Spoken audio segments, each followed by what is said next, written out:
இயேசு ஏன் பிறந்தார் என்பது பற்றிய 10 அற்புதமான வசனங்கள். சந்தோஷம் கொடுக்க. தேவதூதன் அவர்களை நோக்கி, பயப்படாதிருங்கள், இதோ எல்லா ஜனத்துக்கும் மிகுந்த சந்தோஷத்தை உண்டாக்கும் நற்செய்தியை உங்களுக்கு அறிவிக்கிறேன். இன்று கர்த்தராகிய கிறிஸ்து என்னும் இரட்சகர் உங்களுக்கு தாவீதின் ஊரிலே பிறந்திருக்கிறார். லூக்கா 2:10-11. வெளிச்சம் கொடுக்க. இருளில் இருக்கும் ஜனங்கள் பெரிய வெளிச்சத்தை கண்டார்கள். மரண இருளின் திசையிலிருக்கிறவர்களுக்கு வெளிச்சம் உதித்தது. மத்தேயு 4:15. சத்தியத்தை குறித்து சாட்சி கொடுக்க. இயேசு பிலாத்துவிடம், சத்தியத்தை குறித்து சாட்சி கொடுக்க நான் பிறந்தேன், இதற்காகவே இந்த உலகத்தில் வந்தேன், சத்தியவான் எவனும் என் சத்தம் கேட்கிறான் என்றார்.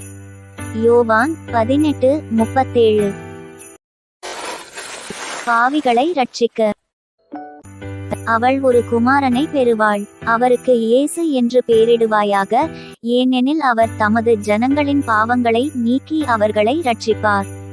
மத்தேயு 1:21. நித்திய ஜீவனை கொடுக்க. தேவன் தம்முடைய ஒரேபேறான குமாரனை விசுவாசிக்கிறவன் எவனோ அவன் கெட்டுப்போகாமல் நித்திய ஜீவனை அடையும்படிக்கு அவரை தந்தருளி இவ்வளவாய் உலகத்தில் அன்பு கூர்ந்தார். யோவான் 3:16. நம்மோடு வாசம் பண்ண. அவன், இதோ ஒரு கன்னிகை கர்ப்பவதியாகி ஒரு குமாரனை பெறுவாள், அவருக்கு இம்மானுவேல் என்று பெயரிடுவார்கள் என்று சொன்னான். இம்மானுவேல் என்பதற்கு தேவன் நம்மோடிருக்கிறார் என்று அர்த்தமாம். மத்தேயு 1:23. ஜீவனை கொடுக்க. அப்படியே மனுஷகுமாரனும் ஊழியங்கொள்ளும்படி வராமல் ஊழியம் செய்யவும் அநேகரை மீட்கும் பொருளாக தம்முடைய ஜீவனை கொடுக்கவும் வந்தார். மத்தேயு 20:28. தேவ அன்பை வெளிப்படுத்த. நாம் தேவனிடத்தில் அன்பு கூர்ந்ததினால் அல்ல, அவர் நம்மிடத்தில் அன்பு கூர்ந்து நம்முடைய பாவங்களை நிவிர்த்தி செய்கிற கிருபாதாரபலியாக தம்முடைய குமாரனை அனுப்பினதினாலே அன்பு உண்டாயிருக்கிறது. 1 யோவான் 4:10.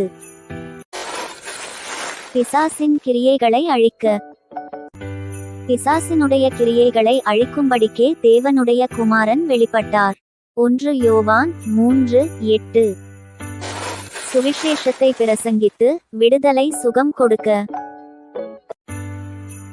தரித்திரருக்கு சுவிசேஷத்தை பிரசங்கிக்கும்படி என்னை அபிஷேகம் பண்ணினார், இருதயம் நறுங்குண்டவர்களை குணமாக்கவும் சிறைப்பட்டவர்களுக்கு விடுதலையையும் குருடருக்கு பார்வையையும் பிரசித்தப்படுத்தவும் நொறுங்குண்டவர்களை விடுதலையாக்கவும் கர்த்தருடைய அனுக்கிரக வருஷத்தை பிரசித்தப்படுத்தவும் என்னை அனுப்பினார். லூக்கா 4:18-19. ஆம், இயேசு கிறிஸ்து நமக்காகவே பிறந்தார்.